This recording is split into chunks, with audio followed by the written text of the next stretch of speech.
So బాగుంది. Overall గా cinema చూద్దాం, దాని తర్వాత మాట్లాడతాం. అంటే రామ్ చరణ్ గారు లుక్స్ ఎలా ఉన్నాయి కంపేర్ టు ఇంతకు ముందు మూవీస్ కి ఈ సినిమాకి? బుచ్చిబాబు గారు బాగా హ్యాండిల్ చేశారా? బుజ్జి బాబుతో సినిమా అంటే మామూలుగా ఉంటది ఒకటి. ఇంకోటి బుజ్జి బాబు అన్న సైలెంట్ గా ఉంటాడు, వైలెంట్ చూపిస్తాడు. సో సైలెంట్ గా ఉన్నవాడు వైలెంట్ చూపిస్తాడు. సినిమా ఇటు రాసి పెట్టుకోండి, మిలియన్ న్యూస్ లో వెళ్ళిపోతుంది. అసలు అది ఎక్కడికి వెళ్తుంది ఆ బ్యాట్, ఐపీఎల్ దాటి ఎక్కడికెక్కడికి వెళ్ళిపోతుంది. పాకిస్తాన్ గిటే వెళ్ళిపోతుంది ఆ బాల్, ఎక్కడికి వెళ్ళిపోతుందో అర్థమైతుంది. సో ఈసారి బ్యాట్ తోటి బాక్స్ ఆఫీస్ బద్దలు కొట్టడానికి వచ్చేసిండు రామ్ చరణ్. రహమాన్ మ్యూజిక్ ఎలా అనిపించింది? బాగుందన్న, చాలా బాగుంది. మా అన్న బ్యాటే అసలు ఆ బ్యాట్ బాల్ తోటి కొడుతుండే, అది ఐపీఎల్ ఎక్కడెక్కడ పడుతుందో, ఎవరెవరు చేతిలో పడుతుందో, ఎవరెవరు పట్టుకుంటుందో అర్థమైతుంది. ధోని హెలికాప్టర్ షాట్ కొట్టినట్టుందా? అట్లుంది, మామూలుగా లేదు అసలు. పాకిస్తాన్ పోయినట్లుంది, అది అట్లుంది అన్న. సో మరి ఫస్ట్ లుక్ వచ్చినప్పుడు ట్రోల్ చేశారు చాలా మంది, పుష్ప లాగా ఉందని చెప్పేసి. మరి ట్రోలర్ కి ఏం చెప్తారు మీరు? పుష్పకి దీనికి సంబంధమే లేదు. ఈ రోల్స్ ఎవరైతే చేసిండ్రో పుష్పకి పెద్దకి అసలు దానికి దీనికి మ్యాచ్ లేదు. అది ఎక్కడనో ఇది ఎక్కడ. సో పుష్ప సినిమా అంటే ఏందన్నా, ఎట్లా దొంగతనం చేయాలి, దొంగలని ఎట్లా తయారు చేయాలి, అది సినిమా. సో మరి మ్యూజిక్ డైరెక్టర్ గా ఏఆర్ రెహమాన్ గారు కాకుండా డిఎస్పి గారు ఉంటే బాగుండేది, ఇంకా బ్యాక్గ్రౌండ్ స్కోర్ అదిరిపోయేది అని చెప్పి చెప్తున్నారు. సినిమా చూడాలి కదా, సినిమా చూడక ముందుకే అన్ని చెప్పిండ్రు. పుష్ప 2 లో గిట్ట ఒక సాంగ్ బాగాలేదన్నారు. ఏది కిసిక్ కిసిక్ కిసిక్ అనే సాంగ్, అది చింపి పడేసింది. సో అందు గురించే తర్వాత చింపేస్తాడు. మీకేం నచ్చింది పర్సనల్ గా గ్లిమ్స్ లో? బ్యాట్ అన్న, బ్యాట్ మెయిన్ బ్యాటింగ్. ఆ బ్యాటింగ్ మామూలు బ్యాటింగ్ కాదు, కింద పెట్టి కొడితే అది బాలయ్య బాబు చేతిలో పడ్డది, ఇంకా కొంతమంది చేతిలో పడ్డది. కానీ ఆటగాడేనా, మామూలు ఆటగాడు కాదు.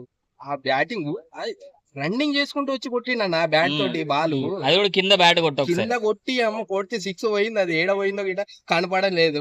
చక్క పోయి బాలయ్య ఆ షాట్ కి, ఆ సీన్ కి థియేటర్స్ లో రెస్పాన్స్ ఎలా ఉంటుంది? మామూలుగా ఉండదు అసలు. అందరు బ్యాట్లు పట్టుకొని వస్తారు మనం, ఆ రేంజ్ లో ఉంటది. నేను అబ్బాయిల ఫ్యాన్స్ కాదు, అమ్మాయిల ఫ్యాన్స్. నాకు ఏ టీజర్ అయినా, ఏ సినిమా టీజర్ ఓపెన్ చేసినా గానీ అమ్మాయిని చూపించాలి, నడుము చూపించాలి, హీరోయిన్ కనపడాలి. మరి లేకపోతే హీరోయిన్ కోసమే పోరగాలు ఒక్కడైనా హీరోయిన్ పెట్టకుండా సినిమా తీయని ఒక్కడైనా పోతాడేమో. కార్తీక్ ఖైదీ ఆడిందిగా మరి, హీరోయిన్ లేకుండా కార్తీక్ ఖైదీ సినిమా చూసావా? ఏమో మరి, అది ముసలోళ్ళు వయసు చూసిరేమో. యంగ్ బాయ్స్ అయితే పోరు, నా అసలు నేనైతే అసలే పోను. ఏం కావాలి బాయ్స్ కి? ఇంకేం కావాలి? పువ్వా వస్తది. ఈ సినిమాలో జాన్వీ కపూర్ ఉంది కదా, వస్తది. చూపియాలన్న, అంత మంచి అందమైన అమ్మాయిని పెట్టుకొని దాచి పెట్టుకుంటేటన్నా, పూలు ఉన్నది పూజ కోసమే. ఇది రామనవమి అనే హీరో కోసం, పూజ కోసమే అన్న. ఇది రామనవమి కాబట్టి హీరోయిన్ ఒక్కడనే చూపించారు. ఏ నామము? రామనవమి కాబట్టి. రాముడు అంటే సీత ఉంటది కదా పక్కన, ఉంటదా ఉండదా? మన సీతమ్మ నాన్న చూపించాలి కదా. అడుగు మన డైరెక్టర్ బుచ్చిబాబు గారిని. ఏనా బుచ్చిబాబు గారు బంగారు కొండ బుచ్చిబాబు ఏమనొద్దు, వడ్డీతో సహా వసూలు చేస్తాడు. గేమ్ చేంజర్ పోయింది కదా అమ్మ, అది ఇది మిక్సింగ్ చేసేసి గుంజుతుండు. పెట్టండి బాగా పెడితే అమ్మ. ధోని గుర్తొచ్చాడా, రోహిత్ శర్మ గుర్తొచ్చాడా, కోహ్లీ గుర్తొచ్చాడా? పాకిస్తాన్ వాళ్ళు గుర్తొచ్చింది అంతే. ఎందుకట్లా అంతే మరి, పిచ్చలు వలిపోవాలి. ఒకటి వాడు అన్నాడు, ఎటు పెట్టుకుని అన్నాడుగా. ఒకప్పుడు మన Telugu cinema industry number 1 hero ఎవరు? ఎన్టీ రామారావు. అక్కడ ఫ్లెక్సీ కడితే ఒక ఫంక్షన్ లో హిందీ వాళ్ళు, ఇంగ్లీష్ వాళ్ళు, తమిళ వాళ్ళు, మలయాళం వాళ్ళు చింపేసిరు మన సీనియర్ ఎన్టీఆర్ రామారావు గారి ఫ్లెక్సీ. ఇప్పుడు మన తెలుగు వాళ్ళు ఇప్పుడు అట్లానే అనే స్థాయికి వచ్చిందంటే అది మన తెలుగు అని చెప్పంటే అది అట్టా ఉండాలి. మన సుకుమారు, మన బుచ్చిబాబు. ఇప్పుడు పెద్ద సినిమా అందరికి అర్థం అవుతుందా? పెద్ద సినిమా చేసిన వాళ్ళకు ఫీజులు ఎగిరిపోతాయి. అంతేనా?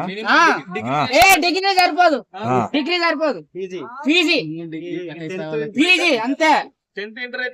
అవతల అయితే అంతే, గట్టిగా పట్టుకోవాలి, లేకపోతే పలిగిపోతాయి.